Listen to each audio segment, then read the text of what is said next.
বেশিরভাগ সময় কিন্তু বাচ্চারা সবজি খেতে চায় না।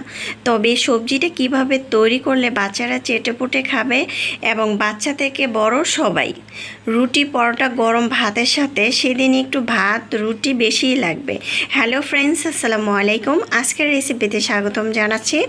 প্রথমে রেসিপি শুরু করছি। রেসিপি ভালো লাগলে চ্যানেল সাবস্ক্রাইব করে লাইক দিয়ে পাশে থাকবেন, আর প্রথম থেকে শেষ পর্যন্ত ভিডিওটা দেখার জন্য অনুরোধ রইল। প্রথমে একটা প্যানের মধ্যে 1 কাপ তেল দিয়েছি, পেঁয়াজ কুচি, কাঁচামরিচ কুচি, রসুন কুচি এগুলো একটু ভেজে তারপর আমি এখানে তেজপাতা আর আদা বাটা, রসুন বাটা হাফ চামচ করে দিয়ে একটু কাঁচা গন্ধটা যাতে না আসে সেজন্য একটু ভেজে নিয়েছি। 1 কাপের মতো দিয়েছি চিকেন কুচি। চিকেনটা আমরা বেশিরভাগ সময় বাসায় যখন আনা থাকে, মুরগি আনে, তখন কিন্তু আমরা চাইলে একটু পরিমাণ চিকেন 1 টুকরো রেখে দিলে কিন্তু এরকম মজাদার সবজি তৈরি করতে পারি। তারপরে চিকেনটা যখন একটু ভাজা হবে তখন এখানে কিছু মশলা দিয়ে দিলাম। হাফ চামচ হলুদের গুঁড়া, হাফ চামচ মরিচের গুঁড়া, ধনিয়া জিরার গুঁড়া হাফ চামচ করে দিয়েছি, পরিমাণ মতো লবণ দিয়ে একটু পরিমাণ পানি দিয়ে মশলাটাকে খুব ভালো করে কষিয়ে নিয়েছি।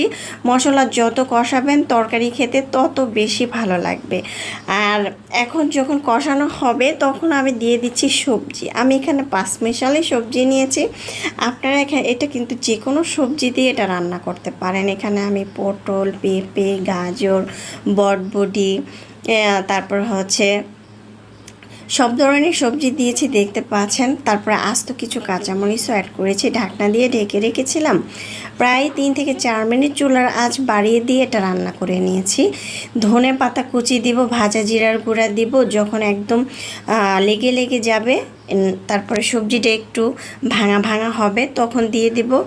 আর বাসায় যদি একটু টেস্টি সল্ট থাকে সেক্ষেত্রে একটু পরিমাণে অ্যাড করতে পারেন, তাহলে কিন্তু দারুণ লাগবে খেতে। আর না চাইলে স্কিপ করতে পারেন। ধনে পাতা কুচি, হালকা ভাজা জিরার গুঁড়া অ্যাড করলে কিন্তু এই সবজিটা এত মজা আর এত ফ্লেভার। আমি যখন তৈরি করি তখনই আমার বাসায় বাচ্চা থেকে বড় সবাই চেটেপুটে খেয়ে নেয়। যাই হোক, আলহামদুলিল্লাহ আমার বাসায় এত মজা করে সবজি তৈরি করলে সবাই চেটেপুটে খেয়ে নেয়। এখন আমি একটি বাটিতে পরিবেশন করে নিচ্ছি।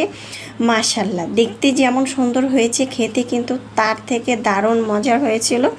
আশা করছি বাসায় রেসিপিটা ট্রাই করবেন। রেসিপি ভালো লাগলে চ্যানেল সাবস্ক্রাইব করে লাইক দিয়ে পাশে থাকবেন। এতক্ষণ আমার সঙ্গে থাকার জন্য অসংখ্য ধন্যবাদ জানাচ্ছি। যারা নতুন রাঁধুনি তাদেরকে বলছি স্টেপগুলো অবশ্যই ফলো করে বাসায় তৈরি করবেন। এই সবজিটা খেতে কিন্তু দারুণ দারুণ মজা হয়েছিল। দেখতে পাচ্ছেন কতটা লোভনীয় লাগছে। আর এখানে অবশ্যই বেগুনটা দেওয়ার চেষ্টা করবেন, তাহলে অনেকটা নরম তুলতুলে হবে। তারপর একটু গলা গলা টাইপের হবে সবজিটা। এইটা রুটি পরোটার সাথে খেতে কিন্তু দারুণ লাগবে।